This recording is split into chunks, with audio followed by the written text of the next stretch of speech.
just still weird. Yeah. Yeah. So that's strange. Cooper's here. What up, y'all? Oh, there What he up, is. everybody? Nice. You got that good What up, mic. everybody. Dan, didn't you get a good mic? It doesn't work. Oh. So it's not a good mic.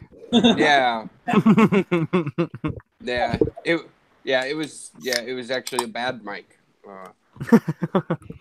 And I don't think it was a real mic, actually, after I tried to use it.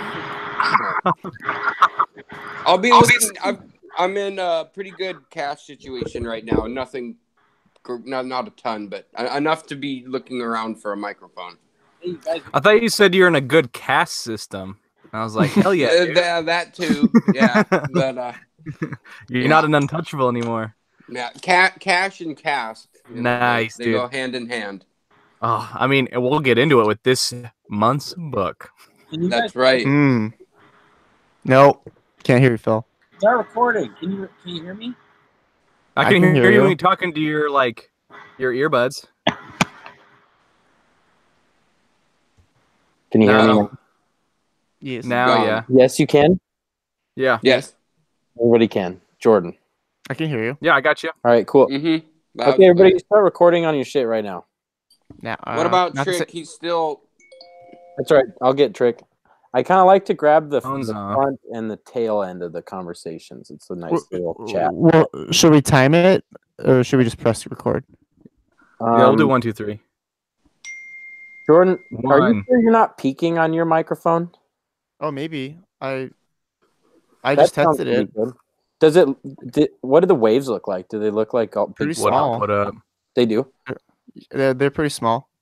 Okay, as long as you're not peaking. I wanted No, to not make at sure all. we all kind of knew what we were doing with mic levels. Actually, I meant to send out a video about it because there's little monitor things that you have to pull up on your recorder software, and it'll tell you like how it's called a loudness meter usually. Yeah, I'm gonna play around with it. Give me 2 seconds. I'm gonna mute you guys because this is gonna be embarrassing. Yeah. And if you want, you could just record it and then listen back to your shit. And see how it sounds and see if it sounds fucked up. Like if it sounds crazy. Testing. I'm talking into a microphone. I'm simply testing the microphone, and now I'm done testing. And then maybe pull away now and see how it sounds. 1, 2, 3. Please. So Jordan, if you want to see how your mic's coming through, you can go back and check it. Okay. You could just stop the record. I won't pick up. Testing the microphone, and I'm testing it as I walk away, and I'm seeing how good it sounds if this is the normal There you go. level of my speech. There you go. Gotta keep it up. Keep it up. Don't peaks. Nope. No peaks. Yo, we gotta save the. You always save the peak, man.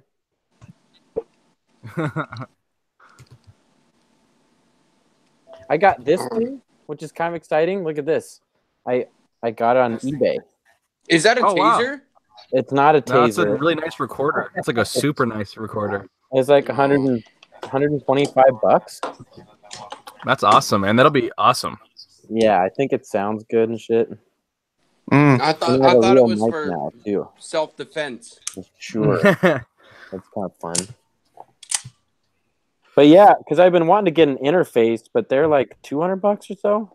And then my friend told me about this sort of portable interface, pretty much, where you could plug a nice mic in, and you don't have to go into a USB thing. Nice. Nice. And I look like an MC now, which is kind of sick. Yeah. An With your MP. bald head. With my ball. I love that you said that because I had to think about where that came from. That was an old one, man, wasn't it? Yeah. Yeah. That was like Brody. Is that his name? Yeah. Yeah. Oh, so good. Oh. Are you guys recording? I'm recording. Not yet. I'll just do it, I guess. Why don't you guys start? Yeah. Okay. Do we need a count? No, just go for it. All right. Just go We're for live. This is Record. And this we're is my live. girlfriend's least favorite part. What's that? She's like, "Why do you guys leave in all the bullshit before and after the important stuff?" Really? She's like, "If you guys are professional, you would cut it all away." And I was like, No. Yeah, Mark but I guess Maron we're does not. that. You're wrong. Mark Maron does that. And Yeah, that's who we want to we be. We want to be in the chat. same camp as Mark Maron. We want to have everybody fast forward true. through the parts we bullshit to get to the substance. I guess we Drew, all if I fast wanted- forward through that shit. It'd be really I funny. listened to you it. could watch the YouTube feed on your phone if you wanted to see a little lag. That'd be pretty fun. Drew's gonna listen in the same room to the feed because we're doing this live feed again on YouTube. Oh, Oh yeah, And don't has they it say that become- with? Don't they say that when you call on the radio? They say, "Please turn up your radio while you're on the phone with us." They love when they have multiple playbacks going on in the same room. But he'll be because I was like he really likes sci-fi books, and I asked him if he had read The Dispossessed just in case he wanted to jump on. But he hadn't, so I was like, "Well, you could at least like listen as we talk." But then I realized I had to wear my headphones, and I was like, "Oh." But now he can Well, listen. he can It'll read just real be like quick while 10 we- seconds behind. You can read it while we discuss all of our lives up to the time we start talking real stuff. Mark Maron style. There you go. Turn your phones off too. I put mine on Do Not Disturb mode. Oh, 'Cause wow, we're Cooper. professionals. Yeah. Well, I've had to do that now that I'm in school. I like try to Oh, always yeah. keep it off when I'm in school. Right. That's good practice. yes, indeed. Anybody have GarageBand? Trick needs to be really quick walked through how the fuck he switches the input on his vocal track. Anybody remember how to do that off the top of their head? My GarageBand. I don't have a doesn't work. MacBook. I have a MacBook, but I don't think I've ever opened GarageBand. Really, everybody uses GarageBand. That's like I know. let's see. I feel silly. I feel silly. Like a fool. I'm useless. So what? How's everyone doing while we're waiting for Eric? We could just talk. Busy as fuck. How's school, Cooper? What all you taking? I'm taking calculus, chemistry, biology, and then I did one for just me, and that's intermediate fiction workshop. Oh yeah, that's cool. Who's Yeah, it's fun. teaching? They actually just workshopped my story today. Oh, A professor by the name of Erin, something with a B. Huh. She's a tall woman with blonde hair. cool. Aaron with the B. Erin with the B. So that's been good on top of work, and then we're working in the brunch spot, and then all the other work with the commissions coming in. It's been Where are busy. you living these days? We got a place up in Dixon, Montana. Nice, nice. Yeah, my lady, she bought this huge place, and we have a restaurant up front. So we have like Sunday brunches and dinners on Tuesdays and Thursdays, and Cool. yeah, it's great. It's huge. What school are you going to? I go to U of M, man. Okay. Yeah. So How's that's that- like what? Oh, it's like a 45 minutes to an hour, especially now that it's like snowing and it's all icy on the roads. Yeah. Oh, like, Don't yeah. you have a lot of noise going on in their shit? That's me. Jordan's just like screwing his. Oh, I see. I'm making sure it's stable. Stable. Yeah, there we go. It's some ASMR. How do I get it to sound like Cooper's? Yeah. I don't know. Does this sound Cooper good? sounds really good. Can you does. guys hear Mine mine? does. Your sounds No, wait. amazing. Yeah, you all sound Cool. very, very, very good. Phil's is okay. Phil's a beast. No, actually, mine is just a headphone thing because that's the thing about this Oh. recording thing now is I'm not plugging my mic into my computer at all. So this is a whole Mhm. separate function. Oh. Does this sound I better, think it's- by the way? Yeah, that does it sound sounds like- crystal? It sounds really Oh. nice. If you go Oh, look on great. the back of the unit, I forget it's one of those weird ones, just in the corner there. Trick said he's. But no, the he- commute. oh, go ahead. I was just saying the commute is it makes for long days for sure, especially in Missoula. So it's long days in town and then coming home. But I got a little place in Missoula that I'm renting. It's actually a little bit smaller than this closet that I'm in right now. Oh my god. But it's like $200 a month, and all I got in it right now is just my sleeping bag. So It's it needs to. amazing. Nice. The walls don't go all the way up to the ceiling, So there's like a 2-foot gap between the walls and the ceiling, Nice. which actually makes it a little bit warmer. You repeat a tier. Very nice. But it's been good. Are they still gutting the liberal arts, or some not the liberal arts, get but it? some of the departments? I think should that's be on tapered off a bit. I haven't heard. There's not so much news down the pipeline anymore of that sort of thing. It sounds like it's kind of leveled out. Yeah, there it is. Which I gotta say, I mean, it's a shame. Obviously, a part of also like, well, that's what you get for, trying to hide sexual assault on campus. Is a lack of attendance, therefore having the budget cut. And then obviously, like, their big their big reason now is that they're just following the trend of what students across America are getting degrees in, and that tends to be in the STEMs and not in the liberal arts. In the STEMs? Like science, technology. Oh, I haven't heard that. Science, Something else in technology. mathematics. It's probably not economics. Maybe Maybe education and mathematics. It's like a general term, I believe, for just that whole like whatever the opposite of liberal arts would be. So I mean, because I'm actually in the wildlife it's biology. engineering. I just looked it up. Engineering, science, technology, engineering, math. Yeah. So that's that catch-all term for it, and I happen to fall underneath there because my major is wildlife biology, which has been a whole fucking brand. That's why I'm taking all them fucking math and science classes. I remember seeing your ilk on campus. Transition for me. You can't be in this book club. We walk Cooper, I'm around. sorry. That's right. Oh, no. Fucking Benedict Arnold.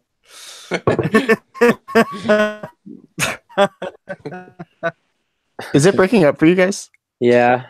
Yeah, his laugh sounded really funny. I'm working. Going good. Oh, Cooper's all fucked up. That was crazy. He looked like a horror movie thing.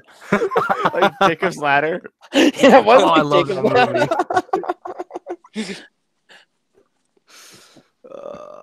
Wonder I have a where question. it is. Yeah, bud. Yeah. Okay, so I was thinking, as far as going through this, it might be good to start with a quick broad summary, because I've been thinking that when we try to do the whole book from beginning to end as the it's podcast, exhausting.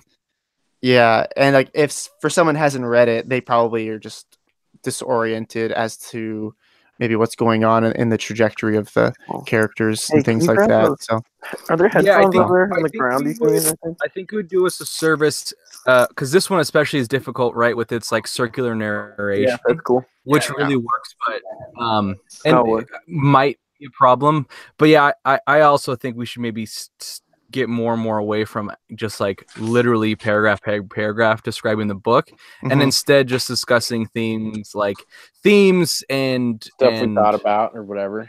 yeah, and then try to fit it all within the storyline and the plot, and so people who haven't read it or people who have read it can still follow. But yeah, I agree. I don't know if we should just like go plot point by plot point.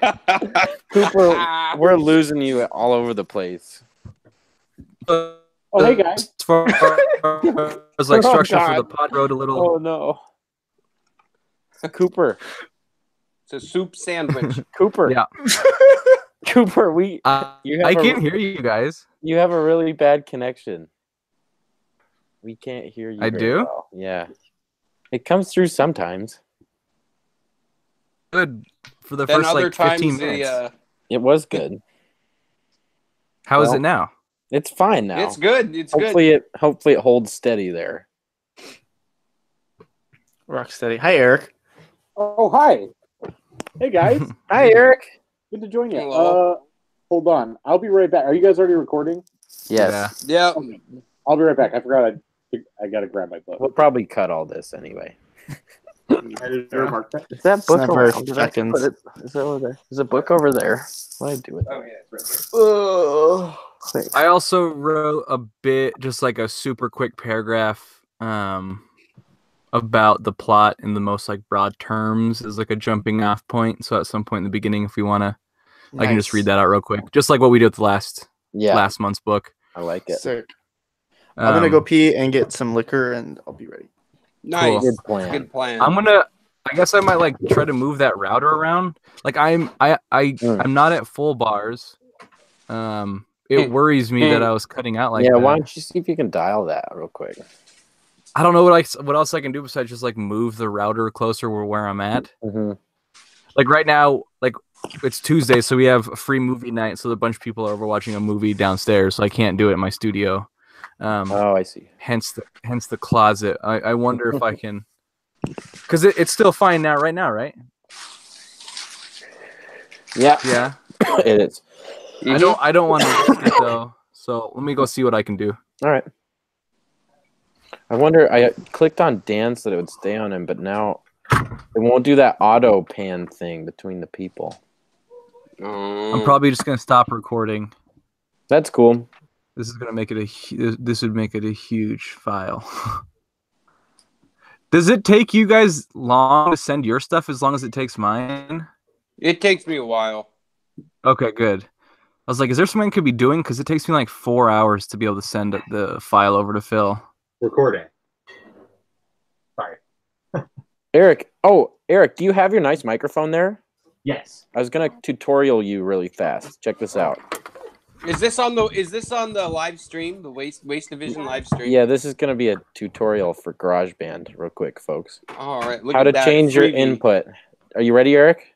Yes. Go to Right. GarageBand. Are the listeners ready? Is the real question. Okay, so Eric, listen. You go to your GarageBand, and then you go to the top left, and you'll see your like little menu bar there: File, Edit, Track, Control, Share, Window, Help. Yes, I do see those. Go click on GarageBand, and then click Preferences. Should I unrecord this or stop recording this? No, just keep going if it'll let you. Okay. And then you're gonna click that.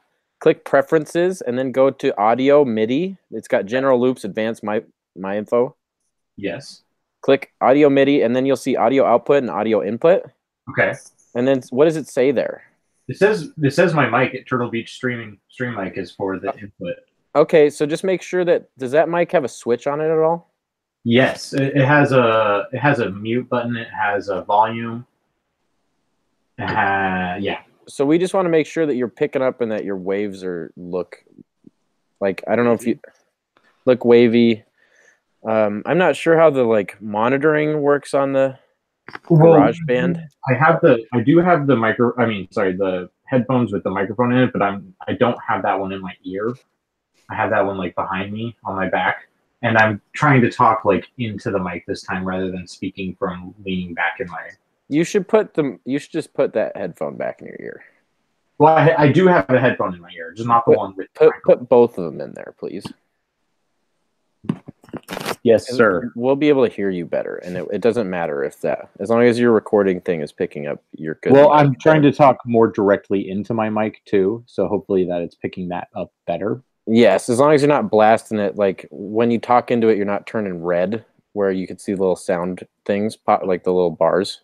Oh, I gotcha. Yeah, it's not turning red. No, and cool, sweet. Cooper, are you there? He's gone.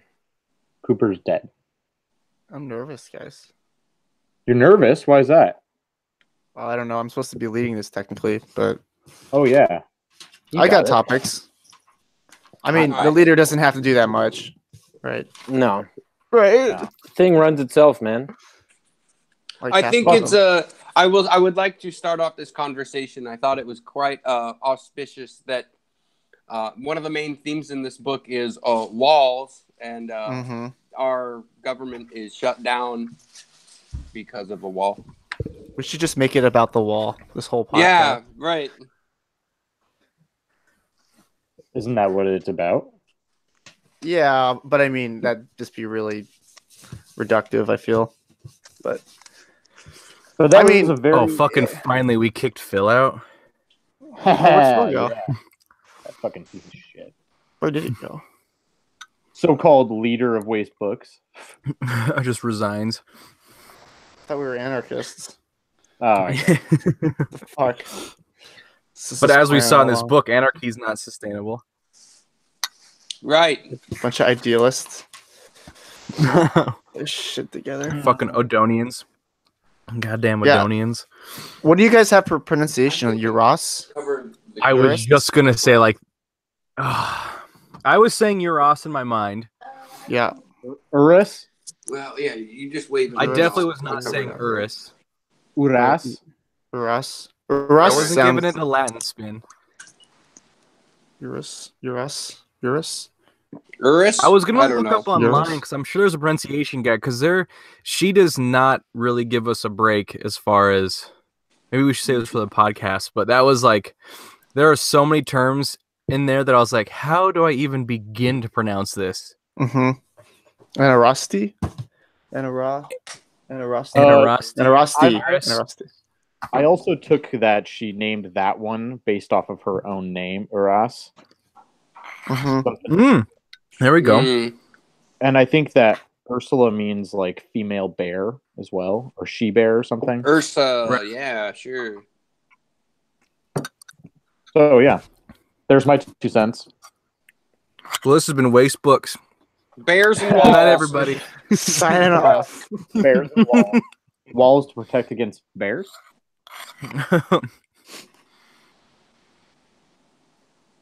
Wow, Phil really Nope. fucked up. Oh. Okay. He's here. Oh, He's God. back. Thank Jesus. Dude, we actually just finished a podcast. Yeah. Hey, cool. Streamlined it. I like it. Is everyone recording now? Is this Recording. are we all systems go? Yes. Yes. All right. Recording. Let's go ahead and do it. I got a rehearsal in like an hour and a half. I'm supposed to try to be at. Are you serious? It's just with Nels though. It's fine. Yeah, I could probably push it a bit. I can also split, like Eric has had, or different of us have done. Sure. Yeah. All right, so should we do it? Testing. Yeah, let's do it. Let's get into it. Yeah. Let's all start. right. Wait. Before I forget, I need like 10 seconds of white noise silence from everybody. So, Cooper, ease your chewing, and everybody sit and let it record sounds.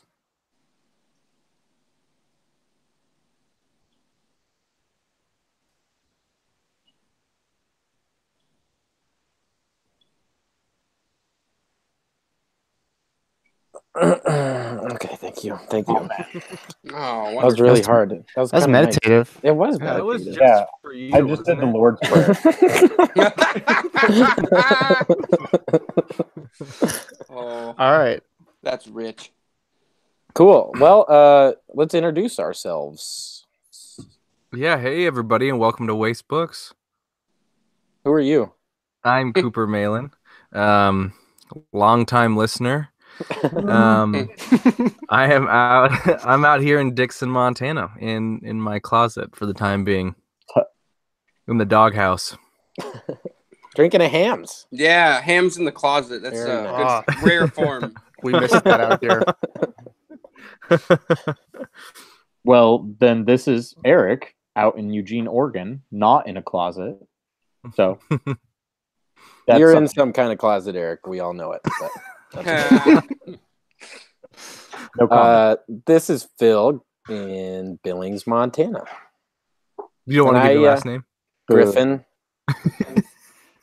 That's it. for For all the depository's sake, for all the people. It's been 17 days since I drank, which is kind of sick. There we go, dude. Good Feels for good. you. Yeah. Congratulations. This is down in Bangkok, Thailand. I just realized that was like an AA introduction. Yeah. I wanted to give you a chip. Yeah. It was not an AA introduction, but I'm happy about that. We are a Neris, not alcoholic. Anaris. NRSD Anonymous. Yeah, that's a setting in our book today. Did we get everybody? Jordan, we haven't got you No, yet. you forgot me. Because you're always This so quiet. This is Jordan. I'm mild mannered. This is Jordan in Brooklyn, New York. And You're a pussy. should we? That's what they're thank you gonna. for that. That's what they're gonna say when you blow up a government building. I don't know. He was just so mild mannered. I mean, he's in our book club, but he barely said anything. We've been It'll become tracking this threatening guy. anytime. Well, you're on the spot today, Jordan, because this is your book. Yeah. Yeah. All right. Well, I guess I'll start if that's the case. I mean, Cooper, I won't forget about you, but we did read the. I don't know what that was about. No, Cooper has something he'd like to say. Well, and Cooper's the co-pilot of this episode. So we have a pilot who's Jordan. You're steering this motherfucker, and then Cooper is shouting out random instructions in the back seat or whatever. Don't call me Shirley. Nailed it.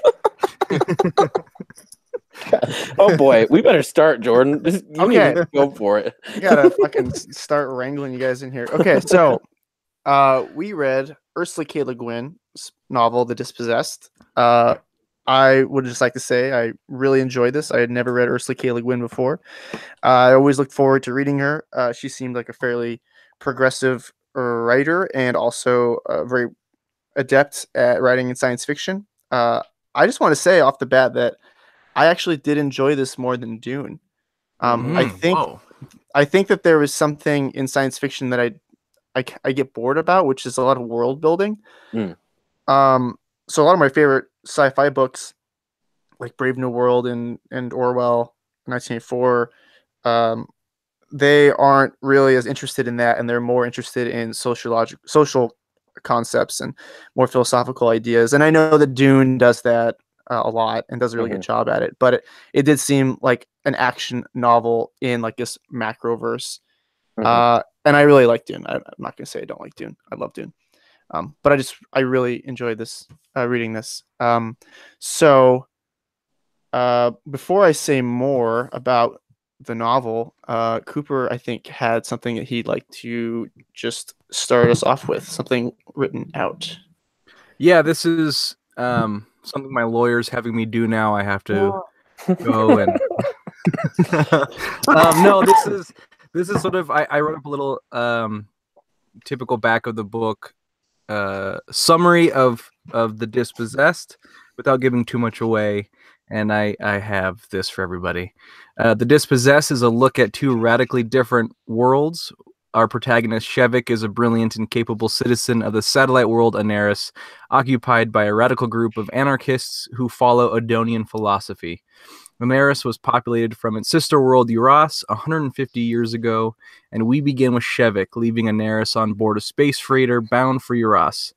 Through a circular narration, we follow Shevik on Uras as he develops his unified theory of time, and we begin to know his life as it led up to and beyond that decision to leave. Did you say on your ass? Yeah, we should. We should just keep calling it that. On your ass. That's He's something a we brought citizen up. of your ass. The pronunciations were difficult. Yeah. But like Jordan, I hadn't read, though I can't say that. I haven't read any Ursula Le Guin that I know of, though there is a short story I read a while ago that I believe is one of hers. I didn't have time to look it up. It's a brilliant short story. I hope somebody can correct me and tell me it's hers or who it was written by. It's again another sort of ambiguous utopian setting. There's a perfect city. It's a perfect world. And the story takes place with a group of school children that they've reached the right age where they're to be shown why this place is so perfect. And they're led to a small room in the center of town in the basement, and the teacher opens the door and shows them in this windowless cement block room a small child who must live in like total isolation and deprivation from everybody else. And it's through the suffering of this one child and the knowledge of this one child's suffering that allows this community to live in perfect harmony. And that's sort of the takeaway from the story. And I believe that's hers. I believe that's her short story. It blew me away. It still affects me to this day. And I think that small story perfectly encapsulates what she's able to do so well, which is diagnose a problem in society and extrapolate it by millennia, which is what we see here. And that's that. Jordan, I'm with you right there. I love Dune. It was so much fun. I still love reading those action sci-fis, but man, there's nothing better than a fucking beautifully written little social treaty wrapped in a sci-fi world. So good. Yeah.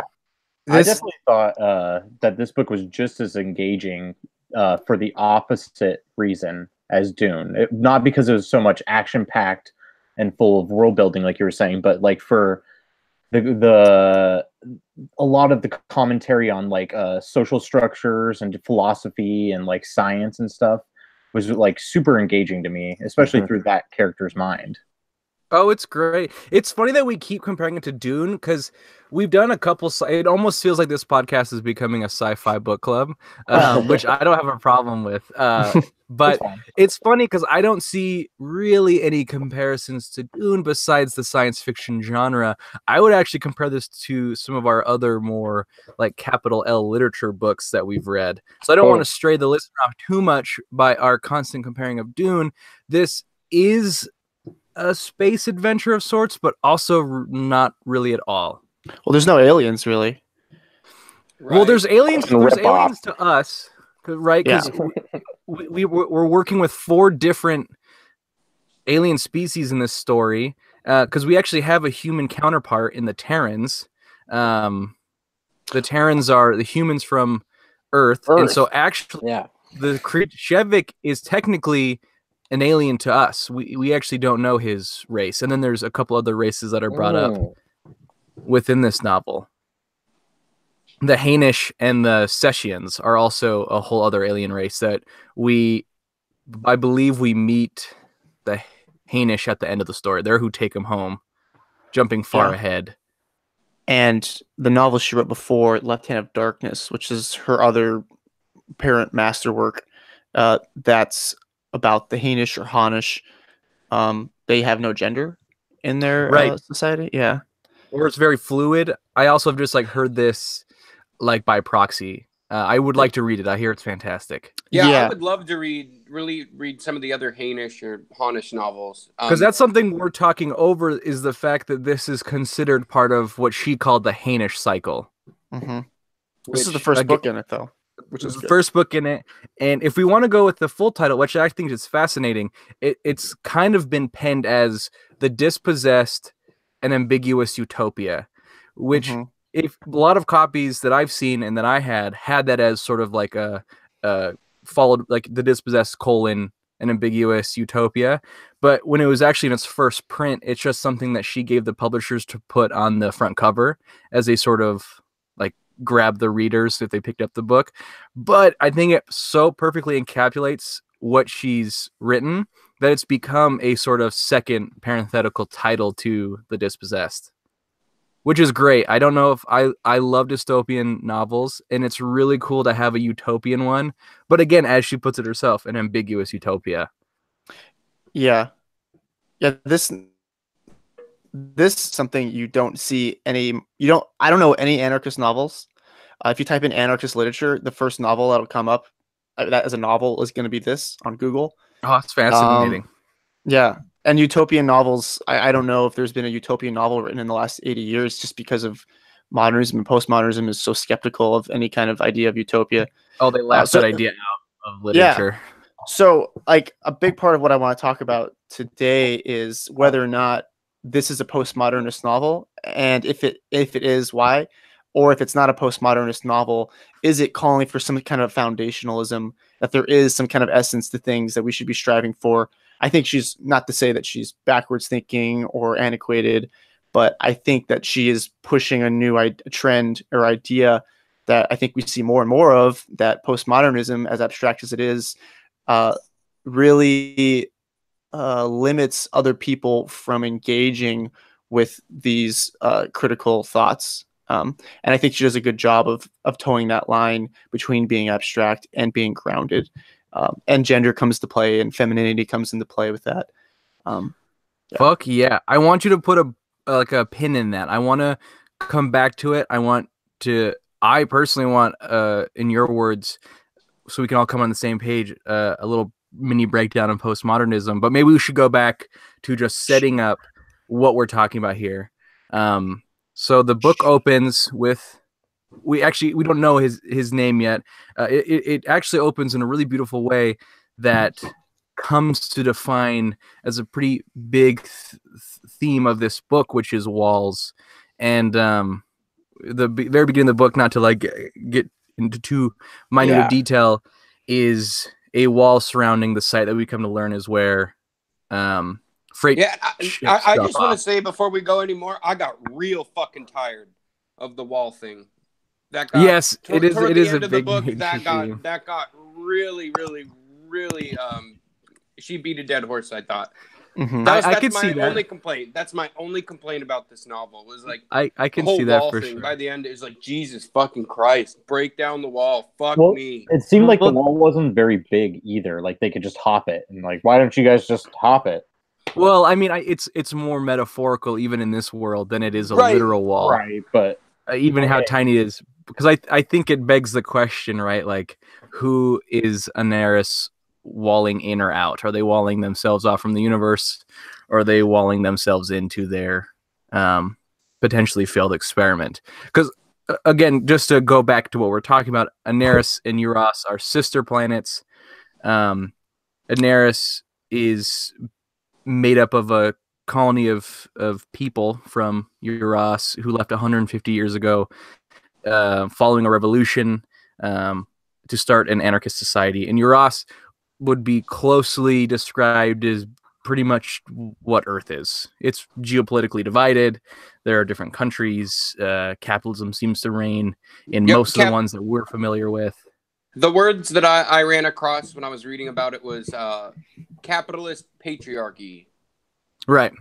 And that's Earth. And Right. essentially an incredibly, in the beginning at least, efficient form of anarchism on the sister planet Aneris is what we're now talking about. That's the settings. And the book begins with the leaving of an Anaresti to go to Euros, which we learn is a huge no-no. It's a huge deal. In fact, somebody dies in this process. There's a huge mob. They're trying to mob this man who's being escorted to the ship. They throw a rock. It hits him in the shoulder. One of the rock actually hits one of the defenders and kills them. So this is like not a transition. And we also get to see the differences, right? The woman who's guarding, the interesting woman's guarding it, she doesn't even understand the word bastard, right? Because that's a very patriarchal word describing how we think of families and nuclear families, and they don't even have weapons, right? She doesn't even understand the gun on the Eurastes hip. Right. So that a very, very big beginning to this story. Followed by some pretty standard sci-fi, right? Yeah. Is it? What do you guys think about this idea, Eric? You weren't here, but what do you guys think about just sort of going through the whole plot in like 3 minutes, just to give people that are listening a framework as to who's what and what their role is, so they, I mean, the plot don't have to be reminded. Not a lot of plot. Nothing happens for the first 200 pages, right? Which is, so, I would argue that a lot happens throughout the entire book.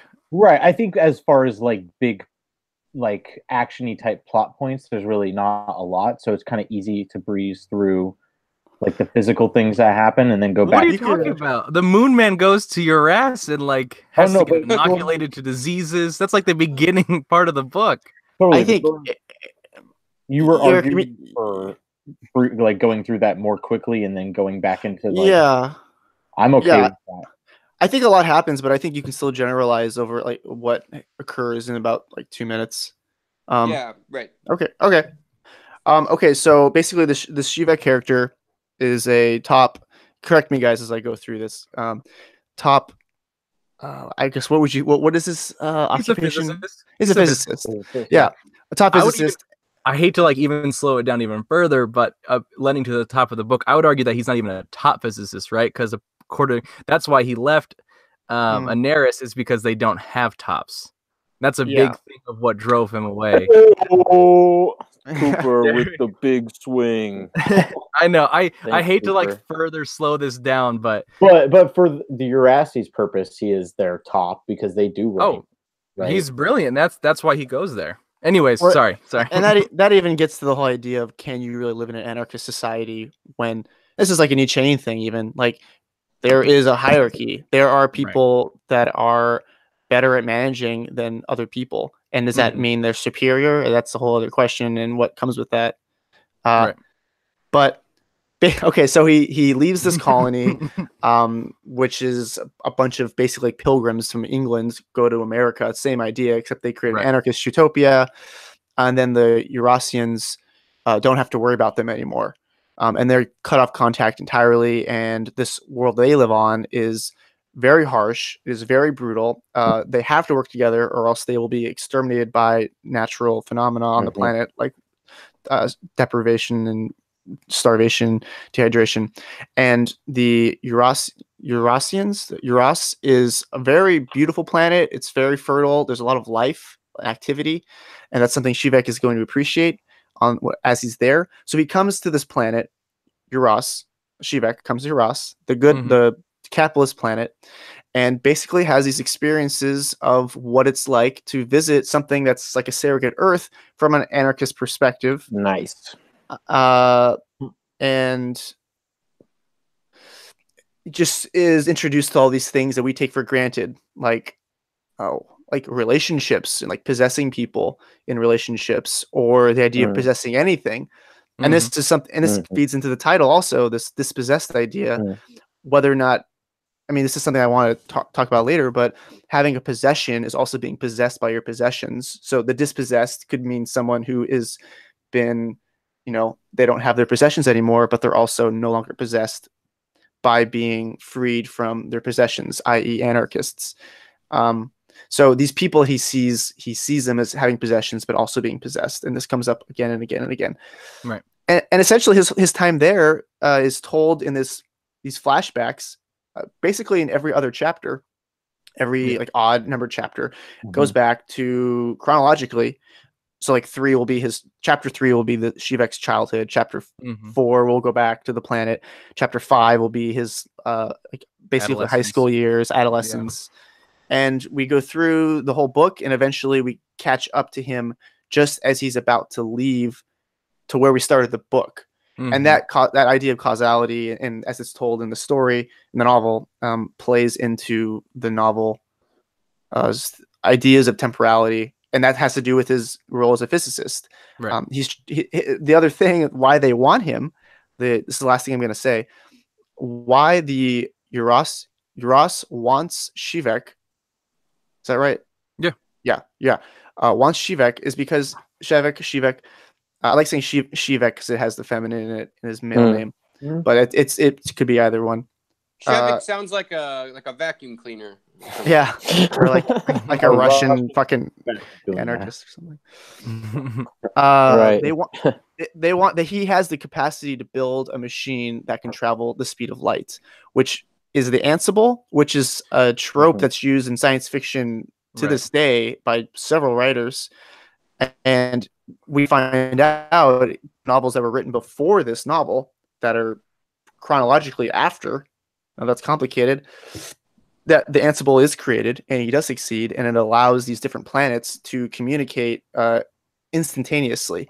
Right. So this whole idea of communication and being able to convey language to other people that are distant, I think, is accomplished not only in the physicist's Shivek's ability to understand, quantum mechanics, but also his ability to use anarchism as a more efficient way to relate feelings to each other. Yeah.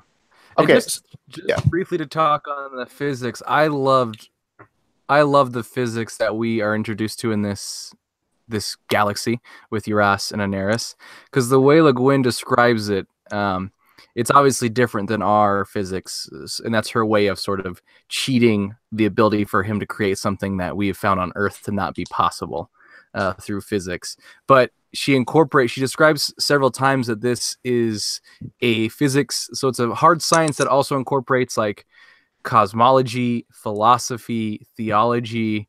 I just thought that was a fascinating part of this. It doesn't really come into play, but she often describes this universe's or this galaxy's physics as being capable of incorporating philosophy as a sort of mathematics, as well as cosmology as a sort of mathematics. I love that idea. It's so romantic. It was so much fun. Again, has almost no bearing on it besides the fact that she can cheat and have the writer create or have Shevik create something that is not possible within our galaxy's physical realm.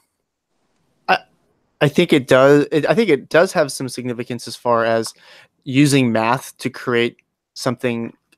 It's objective, right? Math is objective, and that kind of goes back to this postmodernist versus more of a foundational progressive. I don't know fucking what ism you want to call it. Like a postmodernism that is interested in like, oh, there are objective things that we can use to make sure that postmodernism doesn't turn into nihilism. And I think math is an example of that. Hey, I love it. I'll happily argue the physics of this because you're right. It is a key element of this book that he is a physicist. One, it leads to his need and desire to leave his anarchist colony. It also assists in his ability to see the problems in his home world. And it's what is able to then create, this instantaneous communication, which you're like you said, and this Ansible idea has been in science fiction writers' minds forever, and it is a wonderful idea. This idea of instantaneous communication. We're almost there now, right? With like mirror particles, this discovery that particles and stuff like that have mirrors of one another, and what you do to one particle instantaneously affects the other one in different time and space. Fascinating research being done on it right now, and I could 100% be wrong on what I just said. No, you're right. That's superposition in quantum mechanics. I'm pretty sure. Yes, exactly. Yeah, it's really neat. So we're almost. I don't even know if we're almost there. I want to say it as if we're almost there because I read these novels and I always am like, why can't I be in this novel? I'm a reader who like gets real wrapped up in the world, and that's why I have a hard time reading sci-fi and fantasy for too long because I just get depressed that I have to live in this 2D world. Like the Avatar. Yeah, exactly. That's my little moment of sharing on the podcast. How fragile I am in this world. Well, I have a question for you guys. Did you think so Anaris, your ass something. The anarchist planet is a really harsh one, but their society is really stable. And there's a lot of communalism. Did you guys think that Uros had positive attributes that could have been incorporated into the other planet? Certainly, yeah. Again, like going back to this idea of why Shevik needed to leave in the first place, and this idea we see time and time again, I think, in this realm of thinking and philosophy is, you know, like I would love to touch more on their anarchistic world because I don't know. When I was reading it, pretty early on, I was like, oh no, like this is not peaches and cream. This is not all that it's cut out to be. Obviously, because it's a story, there has to be some sort of like change and dynamics within this world. But I could tell, I was like, this is problematic from the get-go. But there's also huge aspects of it that I loved, and just because we get Shevik's views on Uras, it's obviously going to be tainted as he's seen the darker. Uras tainted. For real? Hell yeah, dude. No, keep it going. No, this is good. Well, there's also let's get a little more specific, Cooper. What didn't you like? I mean, obviously, like the idea that you can't be like an expert in an anarchist society is one that you wouldn't like, I guess. No, but I just wanted to touch real quick too on because the theme of home is such a big thing, and that's what I think he keeps loving, because we see this twice taking place, this idea of coming home, and it's sort of Shevik searching for what that means. And so when he first gets to Uras, he realizes that this is where he's from, obviously, you know, his race and whatnot. And the beauty of that world blows him away. And I don't know if you could ever replace that with anything. So I think that really struck me as something somehow important, somehow still beneficial in this world, that they'd found a way of not needing to exploit their natural resources. Because correct me if I'm wrong, but I believe like that planet was described as being pretty perfectly intact, besides its like socioeconomic issues. Maybe even better than ours. Yes, yeah, certainly better than the 70s. I mean, we're better than 1970s by far with the Clean Air Act and Clean Water Act and everything. So definitely better than when she was writing it. That's for sure. Did anyone feel bad for him? I mean, there's harsh books. Like, I what mean, do you he's mean? a pretty lonely dude. I mean, like, no one else is really at his level. He's underappreciated on his home planet. Like, He has one some of the things heartbreak too. yeah, but like, I mean, one of the reasons he goes to your ass, I assume, is that like they'll actually listen to his ideas because, like, the physics, like they basically tell him the whole time that mentor of his is like you have to do physics the way we do physics. We don't want your new physics. And so he's kind of controlled, right? Like what he can produce is basically up to that his mentor, right? But it's also this idea of you can't have property either, so you can't own your own ideas in this world. I mean, remember his first joy on coming to your ass is talking to the other physicists of the university, and it's the first time that he feels a part of something and like feels like he can connect to his equals, despite the fact that a huge part of it too is his love. I mean, there's also a beautiful love story here. So when he gets to your ass, he's not totally lonely on a personal level. He does have a wife and kid. That isn't for me. That seemed just like an incredibly difficult part of the story. I loved how harsh it got when like the drought came. I loved it. That added some real great tension. But he was lonely on like a more academic and he was not being challenged. And so well, and I guess also he's kind of a loner on Anares, and he's definitely a loner on your ass. Like, he's a prisoner towards the end, right? Right. Yeah, exactly. He's a literal prisoner. I mean, not literal. There's no bars, but I mean, he is in fact a prisoner who had to escape that planet. So yeah, I think loneliness is a big theme for Shevik as well. Not so much the novel, but I would say as a character, he is a very lonely character, and it drives him for much of this story, and also the pursuit of his truth, which is physics, and even more narrow, his unified theory of. I think the words unified and theory in there. I can't remember what the third one is. Is it his unified theory of time that he's working on? Simultaneity is thrown around. Yes. Yeah. So he's that's his looking to bigger unify a simultaneous. Well, it's her play on. Yes, it's her play on what our physicists had been searching for. I mean, Einstein himself nearly lost his mind trying to find this unified theory of everything, which is connecting all known, I believe, just all known math and physics into one unified theory that describes everything. Right, and this will somehow allow him to develop a theory that technicians and engineers can make a time machine out of. Right. No, I don't know if it's a time machine. That's what everybody keeps talking about. Or he wants to be able to. He wants to do away kind of with the constraints of space and time with this thing. So like time machine is one way of describing it. It could also just be like a very high speed vehicle that flashes from space to space. Well, it wouldn't even need to travel. It wouldn't even need to travel through space and time. But I think time machine denotes that you can somehow like travel back in time. I don't think that's I don't think that's a part of this. But something that goes faster than the Ansible, like where it doesn't even need to travel. It can go across 10,000 light years, but it's instantaneously received. Right. Yeah. Traveling across space-time instantaneously. Yes. Yeah. And it's not matter so much as information, I think. Right. So I don't think. Oh, I think it's both, isn't it? So it's a time machine. I was just kidding. Sorry. I thought it was just we don't communicating, but yeah, I think so too. And also, I mean, that part was kind of muddied to me, this idea, because then it gets in a little bit of like an espionage type thing, right? He realizes that he was looking to have property over his ideas, which is something I'd love to talk about.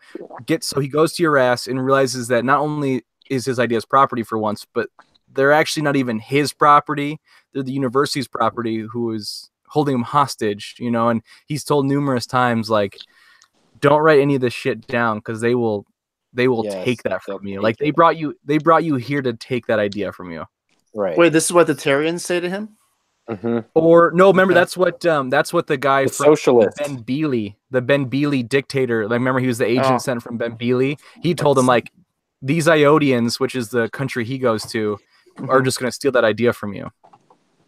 I couldn't tell if they were supposed to be Western Europeans or are they supposed to be communists, because there was like a third world country in the Far East. Yeah, that was Ben Beely. It was two. That was Ben Beely. Thu. It was like Thu is the socialist country. Okay. Yes, and Ben Beely was like the third world dictatorship that underwent a revolution that sort of precipitated Bolsheviks' need to leave.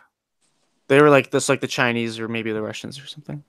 Yeah, it's hard to tell because there's not I'm not sure there's a 1-to-1. Oh, there's like a 1-to-1 comparison. It'd be like a Central American country or something, because the dictator falls to a coup, and so that's where we get Iodians trying to support the dictatorship, and this other country supporting the insurrectionists. And that when Iodi sends troops to Ben Beely to support the dictatorship, that's when they crack down on Shevik, forcing him to realize that he is in fact a prisoner and has to escape. Right. In Vietnam too, maybe. But sorry, Phil. Yeah, no, there's a lot of 1-to-1 comparisons, which is really fun. Again, with sci-fi of this nature, where you can you're searching, right? You're searching for ooh, I wonder what she's playing on here. Like, I wonder what we can look at. The lamest one I gotta say is when she talks about the Terran Einstein or whatever. It was goofy as hell to have her slip in. Also, Terrans, we can understand, oh yeah, it's humans from our distant Earth, but obviously in the future. And this brilliant one named Einstein. Yeah. It was a very weird spelling of Einstein, obviously not to be pronounced like him, but we know that it's him. Which was very fun and very goofy.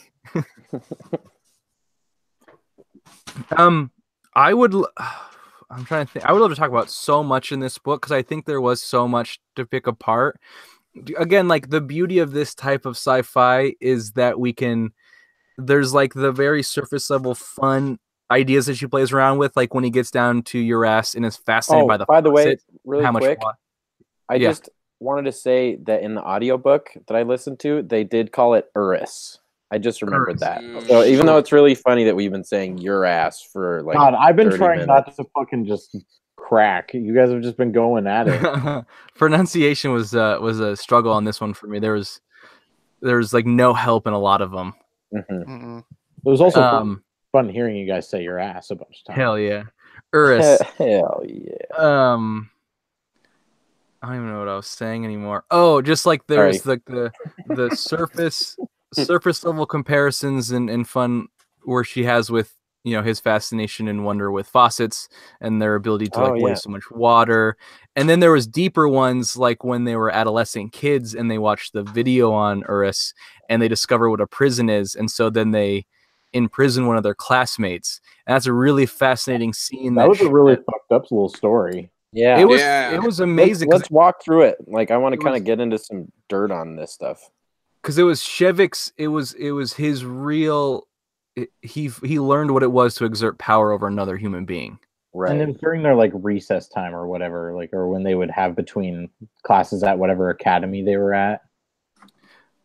Right. Yeah, just the basic school. And so, because what was in the video they showed the kids? I think it showed the disparity between wealth so I think they showed bread lines, right, and rich people, and they always make jokes with the beggar man. Right. That's something that would never be seen on Anaris. It's such a bizarre concept to them. They do it at parties because they think it's so ridiculous. They're like, yes, oh, I'm a beggar, some give me some change, and they're yes. use words inappropriately. At one point, they somebody says "bay" instead of "buy." I think, like, as in to buy something, because they just don't have any concept of exchange that way.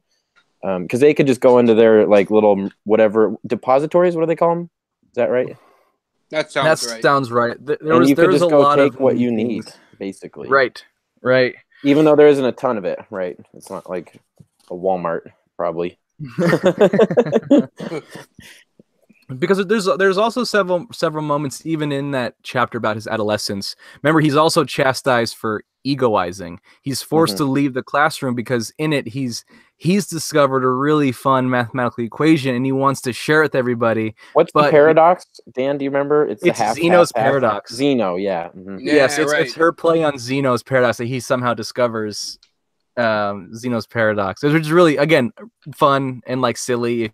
And then they talk about books. That's another little thing during that instance where the teacher's getting mad at him for talking about this thing. And why are you talking about this idea? Did you read it in a book? And he's like, a book? Why is there one here? And it's like, that seems to imply that there aren't really books around and that there is one that he'd be really excited to like see. But I don't know if they like shield their kids from books when they're younger kind of thing. I wonder if it's just a resource thing. Well, yeah, they're very valuable. That's for sure. Right. Yeah. And they're like, paper is really hard to come by and expensive. So like they send out, remember when he finally prints out his theory, spoiler alert, they print it out on like 7 books, and that's like their fucking gems that they get to send out into the world. Right. I want to, because we have all dabbled in anarchism. I'm curious what you guys we need to thought, get into that. Because again, going back to that part when he was a kid, he was punished for egoizing, which is their term.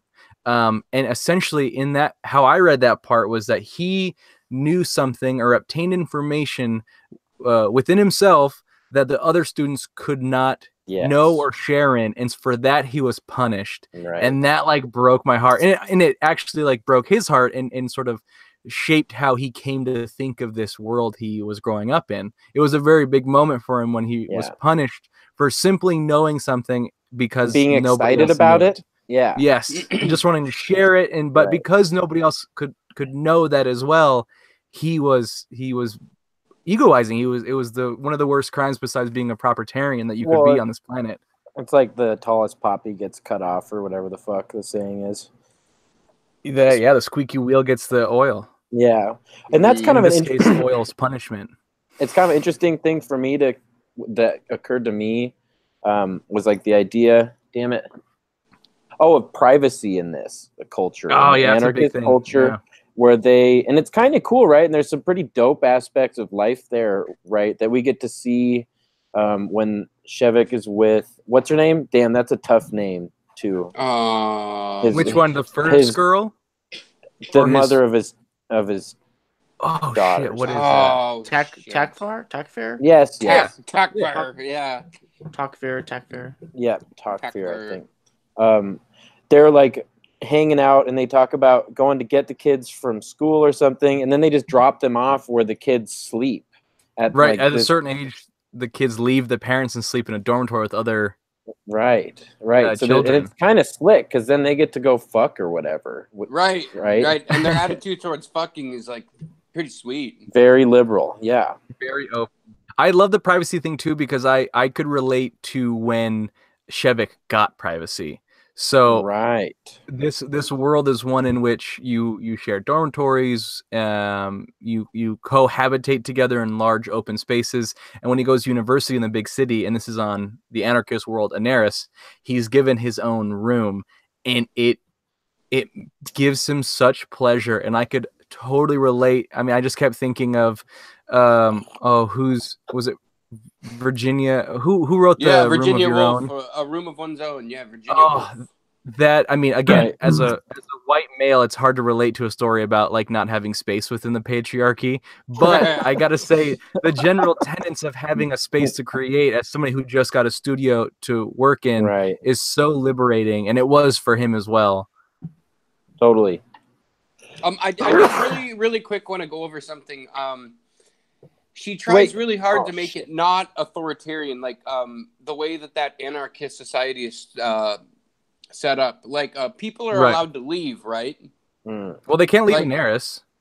But they can leave society and they can live on their own, right? Yes. She talks about like some people have just said like, fuck this, I'm gonna go live on my own. It's free real estate.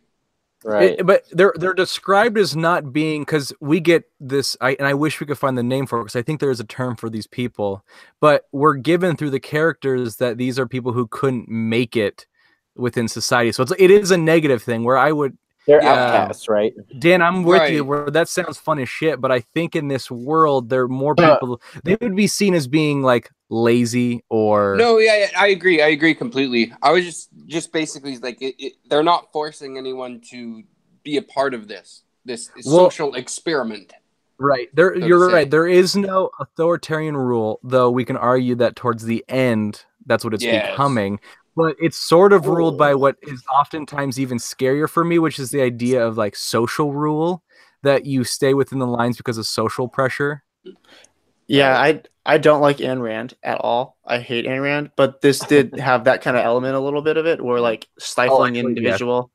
Yes. So I mean, we've all dabbled in Ayn Rand. Like, you can't deny it. We've all had our little fun with Anne behind the... Can we see your tattoo, Cooper? That'd be a nice little piece on the show. We have one watching on YouTube. Oh, what up, fam? It is. I have never read Ayn Rand. I've never read it. Just like talk shit about her. You're bold. I have a giant portrait of her on my chest. No, you don't. You're talking about the ego light bulb? Yeah. Yes, the ego light bulb. Yeah. I outed you. I got Cooper. that from one of her first. I have no shame in that. Egoizer, you egoizer. Down with you. Down. Get out. Go find your own class, bitch. All right, bureaucrats. All right, you fucking anarchist bureaucrats. Anarchist bureaucrats. That's what they become. It's like the worst of the worst there. Yeah. Pretentious and inefficient. Yes, exactly. And that's what the world becomes, right? That's what it inevitably falls to, according to Ursula's novel.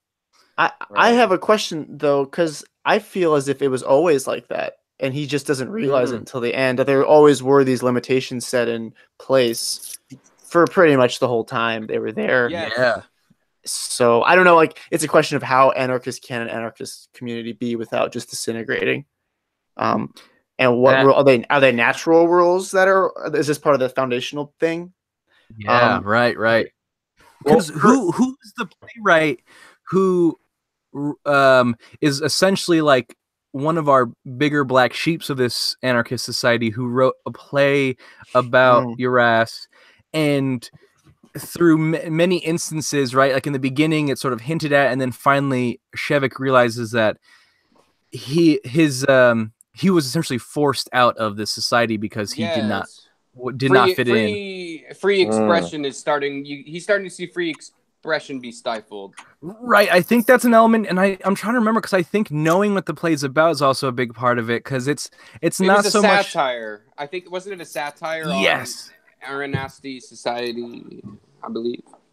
I don't remember his name though, unfortunately. It's something with a T, I believe. Anyways, it's a character who writes a play satirizing the world, and he's essentially forced out, because what we have also in this world, which plays a big part in this, is there's syndicates, a play on syndicalist anarchism, and then there's these job postings that people are obliged to do, right? Like, there's a lot of work to be done on this pretty barren world for everybody to survive.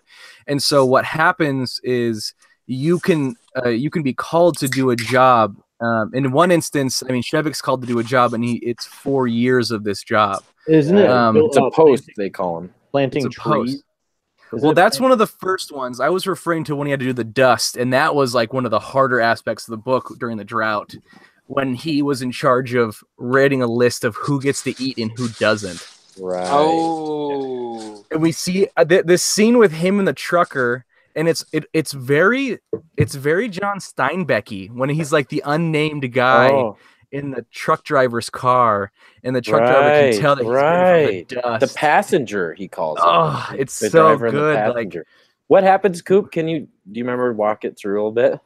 Well, so this is a big part also in the book. I want to go a little bit back. Sure. So he falls in love with a woman, that woman's name, and they establish a monogamous relationship, which is pretty rare on this planet. They have a kid. Planet. Shout out. It's a poly. Yeah, hell yeah, shout out. Anyways, a drought happens and he gets posted to a job, or first she gets posted away, and then he gets posted to a job. And this is sort of the breaking point for his character. This is sort of what drives him to eventually create a syndicate that starts publishing things and reaching out to Uras, that eventually leads to his leaving. But I believe what's hinted at through the truck driver, which is I love this style of narration where we don't know and we never really know. It's always hinted at, the truck driver's like, I heard it was because this is after the drought, 4 years later. It's a big time jump in this novel. The truck driver's like, I heard it was like pretty bad down there. The passenger's just like, yep. He's like, I heard you guys like had to eat each other and like people were like dying and stuff, and pretty much like, yep. Right. Well, there's a cool line that she had about him all of a sudden taking on the air of dealing with a survivor from something. Like when you hear about like, oh shit, like that guy, damn. Because I think he realizes he's coming from the dust. So yeah, he takes on, I love that takes on the air of being around somebody who's a survivor. Yeah, anyway, Coop, did you have more on that? You said it was important kind of. Well, yeah, because that's his breaking point. That's because he's not able to realize it until he remembers the video that they saw as a kid about Uras and about like the food lines and stuff like that. And then again, it's reflected when he is back on Uras and has seen the disparity. And so for him to be in charge of deciding who gets to eat or not sort of breaks the veneer that he's been living on this planet. And it pushes him when he meets back up with his wife and child, who doesn't even remember him anymore because he's been gone for so long, that it's time to do something. I can no longer sit and abide idly within this society. Just because we're Adonian revolutionists does not mean that I should be stagnant. I need to do something. Right. Well, there's a cool little thing to emphasize about the monogamous aspect and how that works with the labor structure that they use in the post system, right? So there's a whole big computer system that they have. It's interesting how much computers are, used in this. They come up with the names for the people. So it's like a highly rational society in some ways. I forgot about that. That's super cool. Yeah, so the computers like basically have an ongoing updated system that tells them what jobs are open and like where they need help on shit. And then you get called out and I'm unclear as to the like how much you're required to do these things, because sometimes they just go in and he's like question, right? Well, that that he ends up asking. Supposedly nobody's required to do any of this. It seems like it's like an anarcho-primitivist role with Native Americans where you can do whatever you want, but you are probably going to do what they ask you because you know it's necessary. And that's how you get fed social pressures. The social pressure. You can always get fed. Like again, like you can get fed whatever. Yeah. Yeah. I mean, it's this idea of social pressure, right? And your responsibility to the greater whole.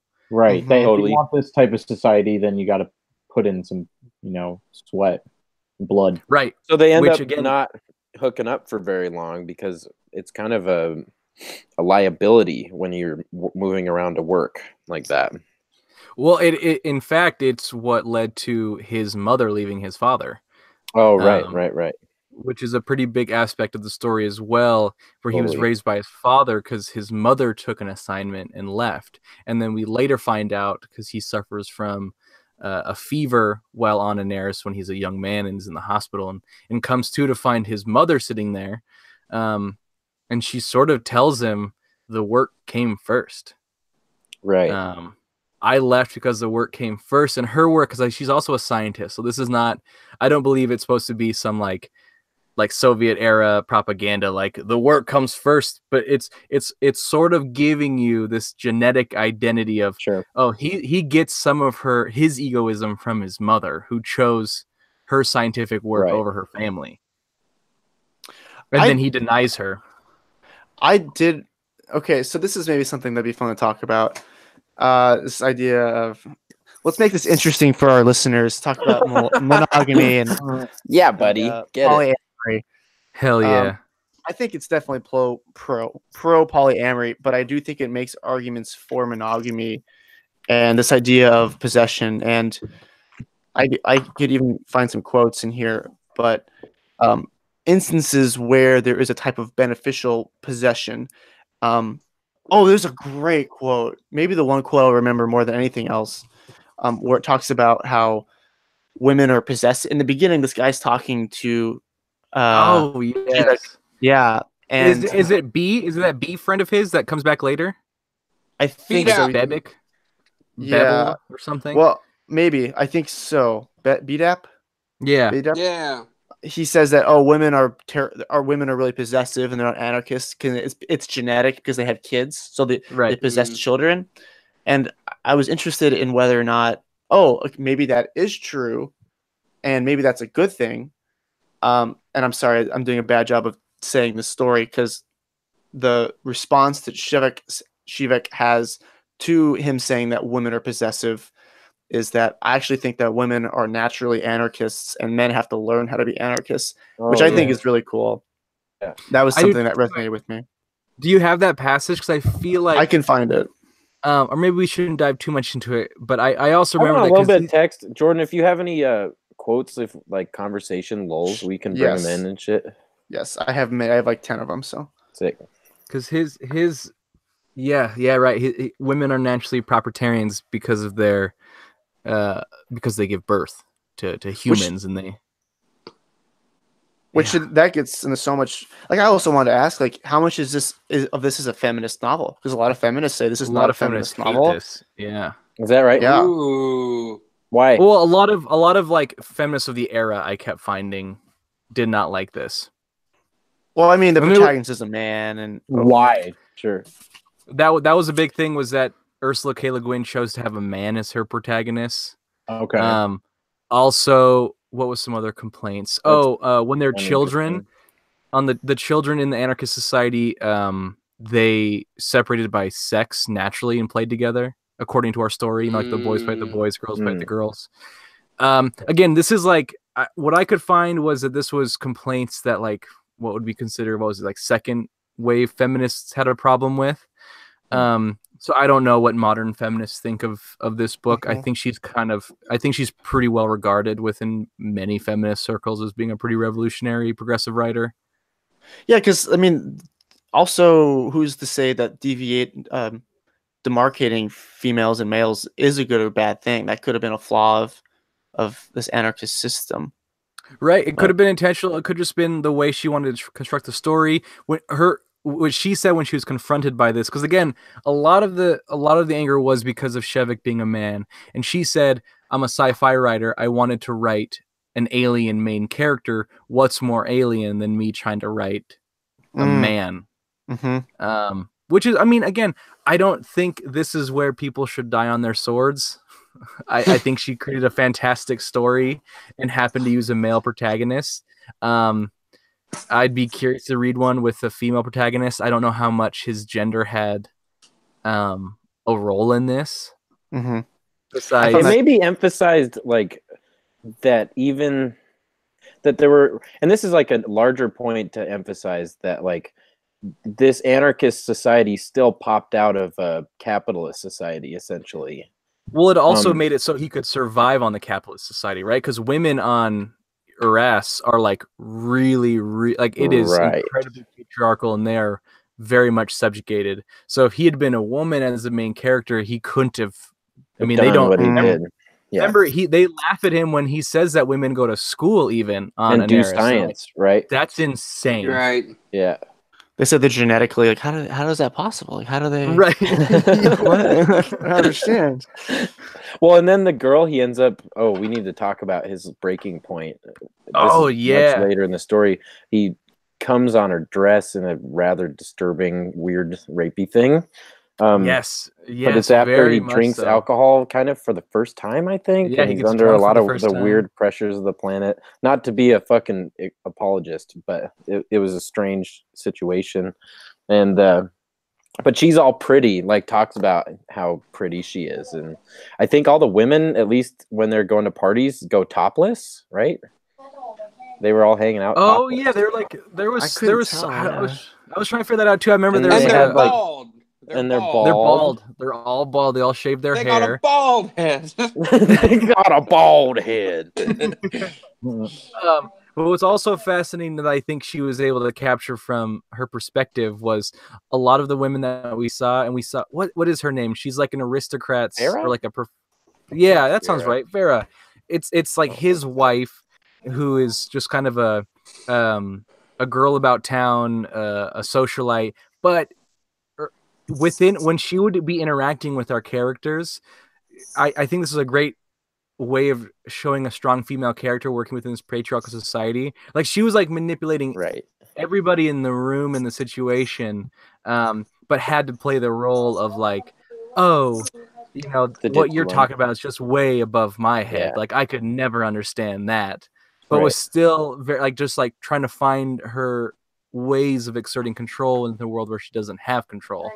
And she states that, doesn't she? She explicitly says at one point, like, how do you know I'm not in control of these men? Like, I'm just acting like this when really I'm getting more out of it than they are. Right, Which is exactly. Which is an argument that a lot of like kind of like, what is this phrase, like slut feminist thing? Right. Yes, you're right. That people that embrace it. I don't know. You guys are more savvy of this internet stuff. But I've only ever really heard the term. I could not speak definitively on it. I don't know if I could ever speak definitively on feminism, period. It's true. Yeah, I feel weird even having 5 all white men talk about feminism. Let's talk about black feminism. Intersectionality. Black feminism. There, Tiger. That's what I want to talk about. All right, Phil. But Phil, you brought up something that I think was super fascinating to me, and I couldn't help but think of it in the moment when he does. So he starts to come on to Vera. He's drunk. He's reeling. He's having an existential crisis. Mm-hmm. Starts to come on to where she is in control of it and enjoys it. Oh Jesus, guys! What I'm saying is, in the beginning, I mean, she brings him up like, but he goes out of control, and she's like, "Stop! Like, we're done. Like, you're embarrassing yourself." And she offers him a kiss. She's like, "Oh, you were funny. Like, let me give you a kiss." And then he kisses her, and he's like, "Got all this fucking pent up energy." He also hasn't touched anybody in a long time, right? That's an interesting thing. Like, compared to his life on, what the fuck? Anaris. Anaris. Yeah. Yeah.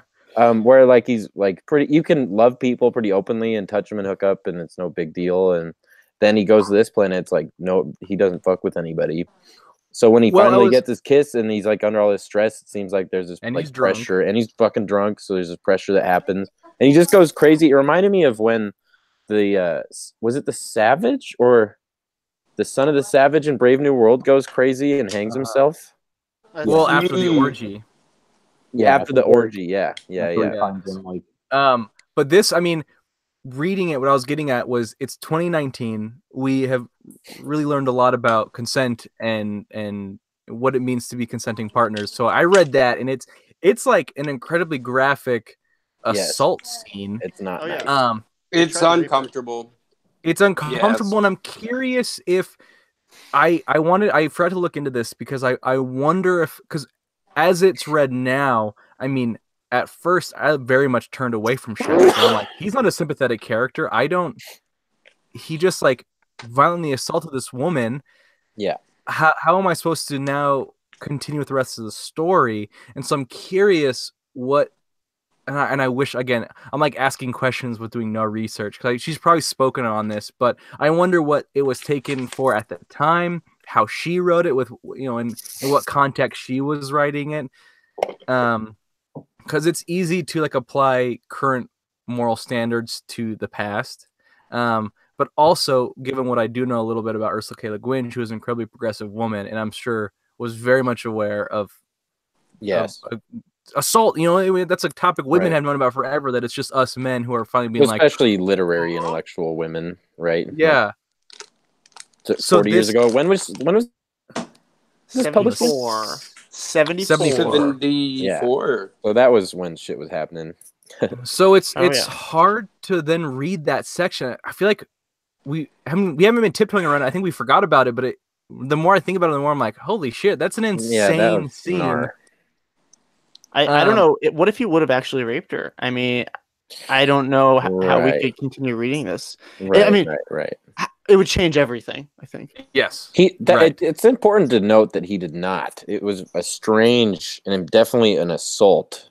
No, essentially what had happened, he was like pawing at her, had gotten his pants down, and because of the excitement and the pent-upness, he came on her dress. It's kind of embarrassing is part of it. It's just like, what the fuck? Like, right. She's furious and embarrassed. Yeah. Well, and she has to go back out to the party with her dress, and there's fucking cum on it. You know, it's like, Jesus, what is this? He gets carried home and put to bed, and right.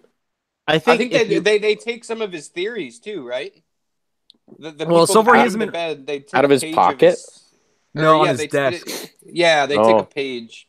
You're right. Which is like the first. We've been told that they've been doing this, and then that's the moment in the book. So it's kind of crazy that we're gonna get like a two-hander here, where we get this crazy scene, and it's immediately led to the scene where we find out that he is in fact a puppet for the government. We haven't really known that till now.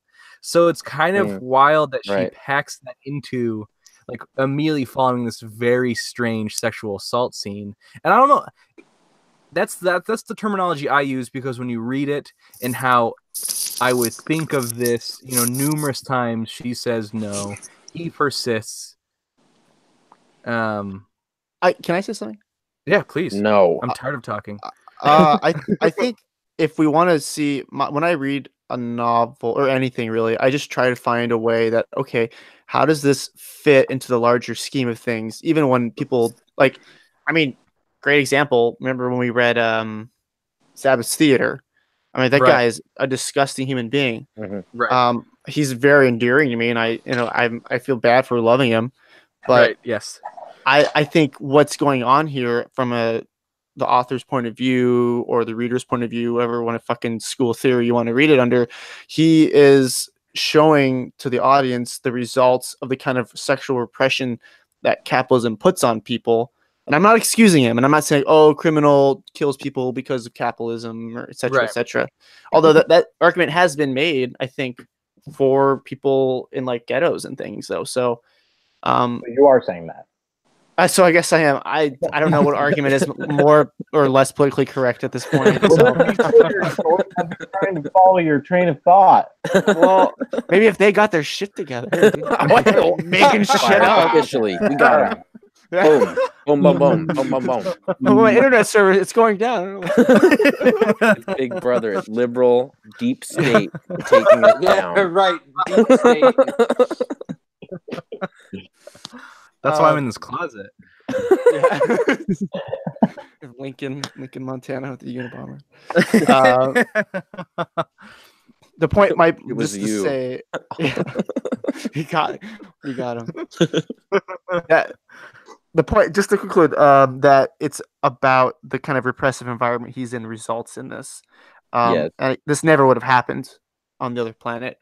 And they don't drink there. That's an interesting one. Yeah, they drink fruit juice. They drink fruit juice and talk at parties. They just have fun talking. Isn't it like a social lubricant, though, this fruit juice? Yeah, like, isn't there some kind? It's a bit of a narcotic, I believe. Yeah. Does it have something in it? Just sugar. Some fermented. Yeah, I don't think it's quite alcohol, but is it like fermented? I just thought it was regular ass fruit juice. I'd be curious if what has led to this moment. Is it the alcohol? Is it the situation, the environment he's in, or is it her statement on what complete sexual freedom could potentially lead to when confronted with a sexually repressed individual? Mm-hmm. And she's obviously a very sexual character in this story, this Vera character on Arras, but living within a very, very restrictive, oppressive society. Well, she's even into it, right? Like when he's trying to come on to her, she's like, no, like my husband comes back. I don't have birth control that I can put in right now. Like, we can arrange a hookup. Like I want to hook up with you, but not here now. I have a party. Right. And then he's like, oh no, please, or whatever. I don't remember quite It might be interesting to read that part. Somebody can pull it up. Oh God. Or at least I don't know. It's kind of important if we want to talk about it. Should we do a back and forth, Phil, like we did with Sabbath's Theater? Oh God! Oh wow! We should. I'm gonna have to leave soon, so let me get a little piece of it here. Throwback. That was good. Does anybody have that marked? I remember listening back to that and being very enjoyable. God, Jordan, do you have it handy, Mr. Pilot? I'm looking. Not I think you got waste of time. I don't know if you guys. This might take time. Oh, I have a point to make before I leave. Also, about sort of the view of classes that we get through Shevik as he goes to Urus and starts working, right? He's interacting with all these college people, and they keep him in his little college cell, room 46, I think. They say over and over, kind of, to cell, he eventually realizes. And the only kind of contact with the real Urus, like the non-aristocratic, like collegiate Urus, is through the I forget his name, but he has this kind of formal way of talking that he speaks when he's serving, but then he'll slip into his street lingo. And at first, Shevik has trouble following it, but then gets to like the guy, and he has an uncomfortable relationship with him because he's not used to being served, right? He's called the butler is called his man at several times, and he's uncomfortable with the idea of like owning a person that way, and even like using that pronoun language, like the possessive pronoun. But then eventually, this is the guy that helps him, right? When he's like, hey, I found this note in my pocket. When shit gets tight and the war happens and he's kind of on lockdown, he's like, yo, I need to get out of here. Where can I go? And he's like, for some reason, this guy has a connection and knows where to go and who to talk to if you're interested in anarchist or like subversive shit, because he goes to a restaurant or a grocery store. I believe like a laundromat. Yeah, and he gets hooked up with these people that eventually. Oh no, it's a pawn shop. That's why. That's why it stuck out. It's a pawn shop, which is would be if buying things from a grocery store is foreign, a pawn shop would be even more foreign. Right. But anyway, that was interesting to me to have him kind of have this class consciousness happen when he came onto Urus, where he like didn't really have any experience observing class or anything. But then he was, because there basically isn't class on his planet, and then he gets to this place and he has this interaction and assumes that that's just how everybody lives, basically. Like everybody lives like college professors going to these parties or whatever. And then, but there's a little crack with his butler, and then all of a sudden he's like, realizes like, I need to go talk to these people, like the working people are the ones that I'm going to have stuff in common with. And he thinks that when he goes out in the streets, they'll be helpful to him. But it's basically like modern day New York, where people don't have any time, and they're like, hey, I'm walking here. When he's trying to find out like who to call. There's a couple instances of that, I guess, when he's out in the world. And I'm glad you mentioned that, Phil. Really quick, I wanted to mention it on this is, I'm not sure how to proceed here a little bit, is so the way that the servant speaks, considering the year that this was written, right, 1974, we haven't had civil rights that long. It does sound like Ebonics. Oh, yeah. It really, really does. Like, I just found it. There's, on my version, it's page 283. This is the airplane, like, it's got an orangey, yellowy or no, this color is the servant. cover. Like, the servant. Oh, mine. I'm just talking about your book. Yeah. Oh, right. That's the one. Yeah, what does he say? Oh, like, you should have been a doctor, E4, Shevik said, when his weakness had become a merely bodily, not unpleasant lassitude. And what my old sow says, she never wants nobody nurse her beside me when she get the pip. So you get double negatives. Yeah. The dropout, like, I think she leaves out articles and pronouns in a few places. Yeah. Oh, don't instead of does. Like, valve in her heart, she don't grow much. Yeah, so it sounds like Ebonics, and it would make sense. I mean, they were still an oppressed class. I mean, they still are, but right. At the time of the writing, I mean, like only like a few years after civil rights. And that's sort of the, if you will, if we're looking at this like as a witch's hat of a plot line, right? When it comes to breaking down fiction, this is sort of the climax for him, and maybe possibly even the story is he leaves, he runs away, finds his pawn shop, meets up with other neo Adonians, right? They proclaim that they are also Adonian followers. And then they have organized a march, and he goes to this march where he is then asked to speak, and speaks at this march, and talks about brotherhood and unity and coming together. And then a bunch of black government helicopters comes down and fires upon the crowd, and forcing him to leave with an injured friend. They take refuge in a fucking building of some kind, cellar, a little store cellar for 3 days, meat locker or something, or more. 3 days while his buddy and then his friend that he's with, he doesn't really know him, I don't think. Dies. Rando. Yeah, while the cops are outside, just like shooting people down in the streets, while like a mini revolution happens. And when he's terrified of the police because he's heard about them, and that's kind of interesting, right? Given our current circumstances, right? And his buddy dies, and he leaves his bunker and finds his way to the Terran embassy and applies for asylum. Right. Jordan, did you find that? Can we do it really fast, and then you guys can proceed? Do you have the page of? Do you have the same version as mine? I have this version. What chapter? No. Oh, let's see. I have the page. Let me find the chapter. I think it's at almost the end of a chapter. Yeah. So it's at the very end of chapter 7. Okay, 1 sec. Bye.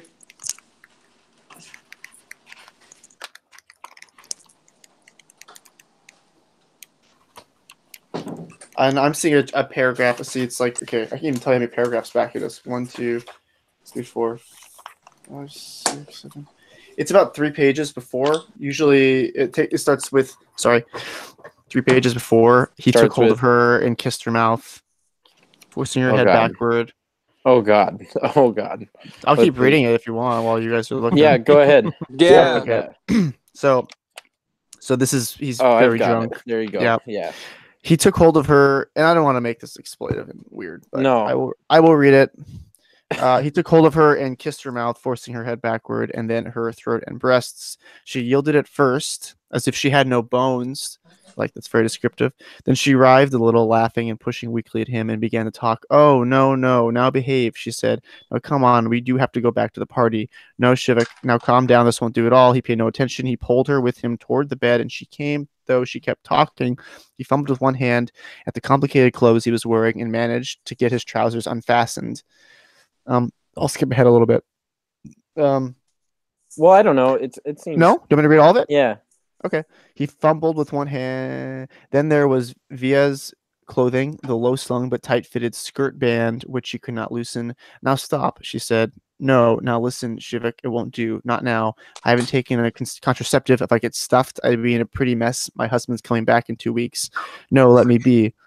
But he could not let her be. His face was pressed against her soft, sweaty, scented flesh. "Listen, don't mess up my clothes. People will notice, for heaven's sake. Wait. Just wait. We can arrange it. We can fix up a place to meet. I do have to be careful of my reputation. I can't trust the maid. Just wait. Not now. Not now. Not now." Frightened at last by his blind urgency, his force, she pushed at him as hard as she could, her hands against his chest. He took a step backward, confused by her sudden high tone of fear and her struggle. That's interesting. But he could not stop. Her resistance excited him further. He gripped her to him, and a semen spurted out against the white silk of her dress. At least I think white. I think that's pretty much. That's not a good joke. But that sentence there. Yeah. She let me go. She was repeating the same high whisper. Yeah. He let her go. He stood dazed. He fumbled as trousers, trying to close them. "I am sorry. I thought you wanted." "For God's sake," Vea said, looking down at her skirt in the dim light, twitching the pleats away from her. "Really? Now I'll have to change my dress." He stood, and now he's like, "Fuck." And then there's a moment too in the morning when he's like, "Jesus Christ." He has like a hangover moment. Mm-hmm. And it's his first one, right? And it's his first fucking run-in with alcohol, and it's a doozy. He vomits in the party too. Mm-hmm. Oh, right. Classic. I gotta run, y'all. I guess we didn't it? have a little call and response. There wasn't a lot of interchange with that. Well, what'd you think, Phil? Yeah, you gotta give your closing thought. Well, I thought it was a complicated. I just really liked having a novel that took on anarchism as like a main theme, and I think that's probably why you chose it, Jordan. You little anarchist, you.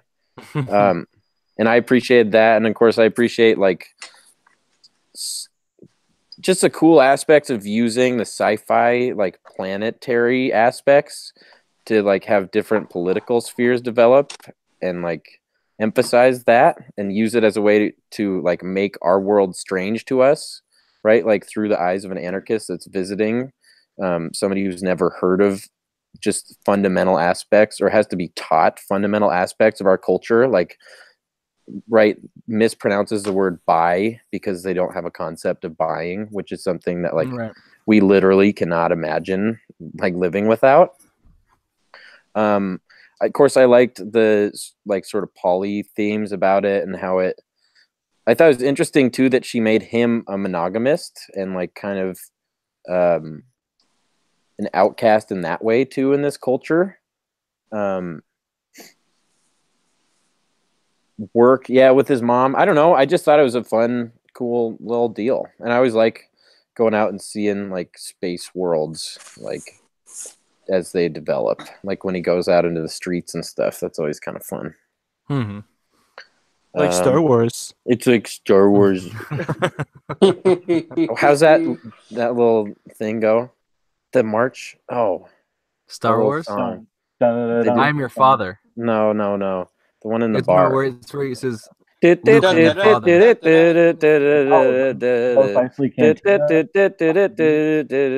one. Did you guys know that if you look that up, that style of song is called jizz? I'm not even serious. Really? That the genre of music that they're playing is called jizz. George Lucas made that up. You can look that up on Wikipedia or Wikipedia right now. It's literally called jizz instead of jazz. I'm not even kidding. Spelled J-I-Z-Z. I'm gonna type in Star Wars song jizz into Google and see what comes up. Yeah, it's on. It's what George Lucas called that style of music. I kid you not. No shit, you're right. They were called jizz whalers. Yes, I love it. You. That's great. Yeah, isn't that insane? Oh, Phil's leaving. Bye, Phil. Bye, Phil. Oh. Rest in peace, brother. He's gonna have to keep it recording though. Well, I mean, that begs the question for us now. I mean, is there anything else we need to talk about? Is there anything else we should talk about we haven't touched on yet? Pilot? What is True Journey? Is True Journey return? And if so, why? That is a big Oh shit, yeah. Good job. Holy shit. Because that is a big theme of this book, is this idea, this circular idea of leaving home and coming home and where is home. And there, if maybe just to correlate to something else, I took a Toni Morrison class, and that was great because it's postmodern, but it's also super feminist, and it's even black feminist. And she will always have this trope of the man and the female, as the man is like this thing that's in flight but falling and is never grounded, and a woman is something that's weighted down by children, or like the idea of home. And there's something safer or grounded in that. And the man that leaves always is like looking for home, and he never realized that it was, where he came from, or some place that's less romantic in his sense of knowing what home is. So maybe you could talk about it that way. I mean, I don't really want to talk. I feel like I've talked enough, and Eric hasn't. Eric, you've been awfully quiet. Oh yeah, well, you guys are just a lot better at the philosophy stuff than I am. So I've been enjoying listening to your musings.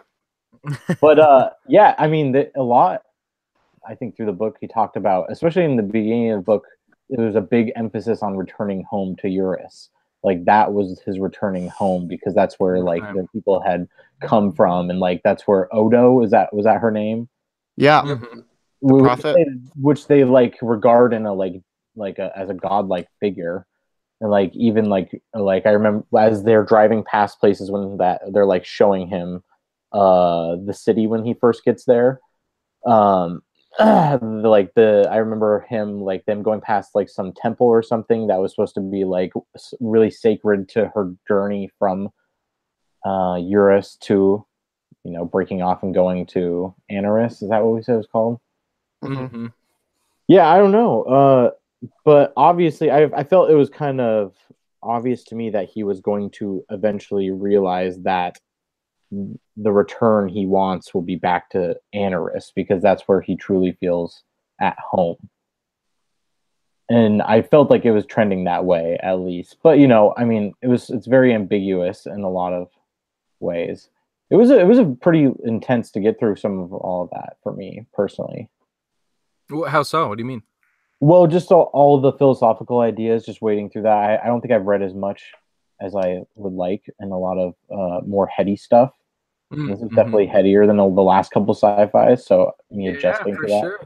There's a lot wrapped up in this, and then she does that thing too where she then sort of twists or somehow changes our ability to perceive things or changes our perspective on them. So it has to be like an aha moment when we realize what she's talking about even to begin with.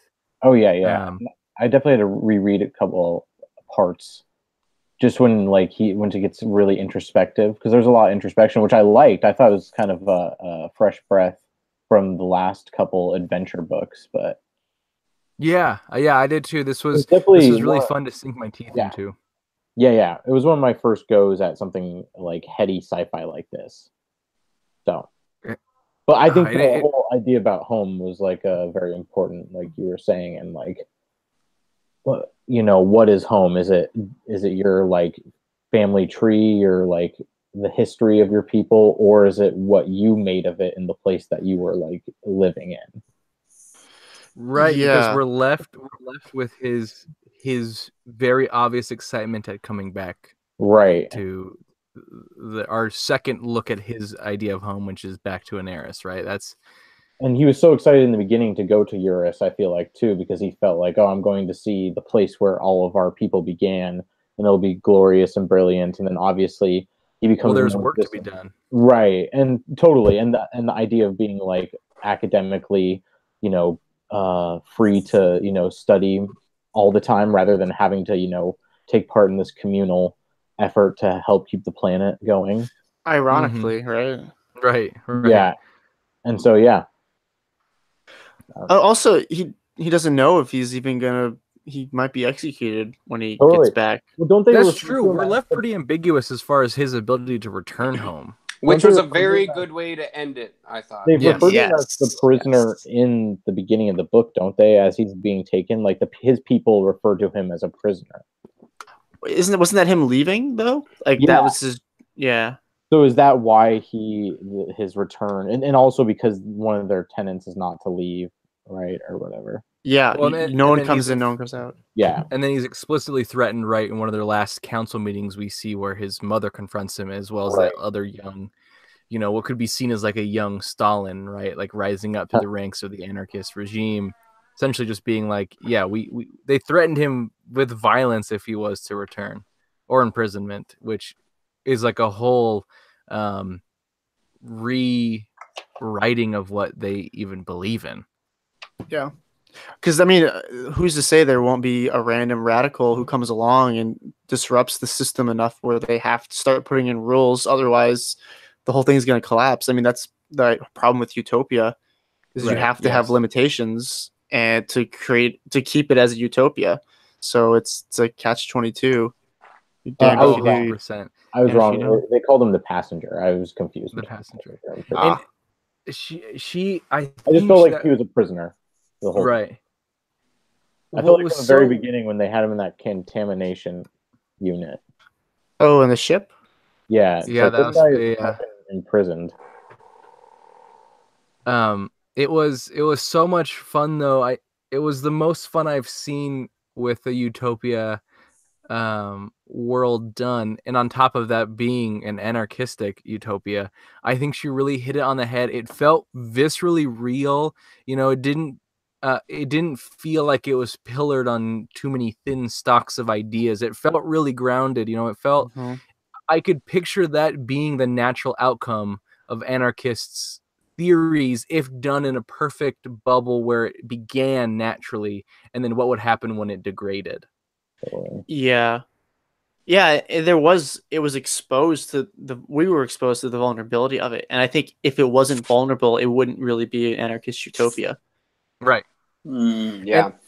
And then also a big part of it too, which it does beg me to read more of this Hainish cycle, which again is the series of books she's written this being one of them, because we meet a Hainish citizen who then talks his way into coming onto the planet with Shevek and becoming, as he says, like, you do know that if you come on, like, anybody on Anaris is now an Arestian, and we're essentially being like, we're all anarchists, like, blah, blah, blah. But it begs a question, like, ooh, what's going to happen now that not only is there a returning Anarestian to come back, something unheard of, but now there's a whole new alien species coming to live onto the planet? It was like a classic serialized adventure. I was like, ooh, what's gonna happen next? Yeah. And then that's the fear, is in when you bring more people in from other planets and the wall is gone, then who is to say that this isn't all going to come crashing down?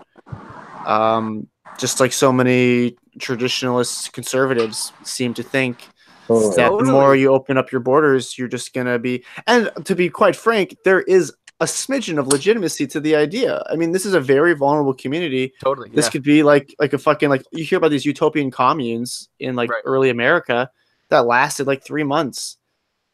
Because either people came in or something, they just were too liberal and they couldn't handle it. So yeah, I would be interested to know what happens. Because if I remember correctly, I believe there was several mentions of, was it the Hainish? Somebody, I think the guy from Belbini or whatever that country was, he says, like, if you do come up with this unified theory of time, don't give it to these fuckers, give it to the Hainish, because they are the most advanced civilization and out they're there. Peaceful. They are peaceful. So, and then so we are led to so that kind of sets up for us, right? This idea that, like, okay, maybe it's not going to be so bad if this new Hainish character whose name escapes me comes on. Like, we get this sense of, ooh, I feel like this is going to further progress as opposed to retrograde on Anaris. I don't want to make it sound like it's too much of a serialized, depressing ending. I think you finish the book being like, he's happy he's coming home, he's excited and nervous, but he's like very excited. And then this Hainish character we meet is also very, thoughtful and advanced, and so you leave being like, oh, I feel like progress can happen to Anaris because we've left it in such a dark place. Which is an interesting way to end, and I think that also lends itself to still being a utopian novel. Yeah, it did seem optimistic. It seemed skeptical, but it seemed optimistic. Which I think is the most important mindset to constantly be in, both being a skeptic and an optimist. I feel like is important. If I have to like defend my position, I think that's the way to be. Sure, man. I prefer hardcore pessimism, but yeah, that's a lot of change. Yes, it has, but it does feel optimistic. But it has it with the skepticism, which I think is, if it didn't have the skepticism, then I'd almost be like dismissive of this entire novel. It'd be too much. It'd be too fluffy. Yeah, because it's not a perfect utopia. I mean, the whole way through it.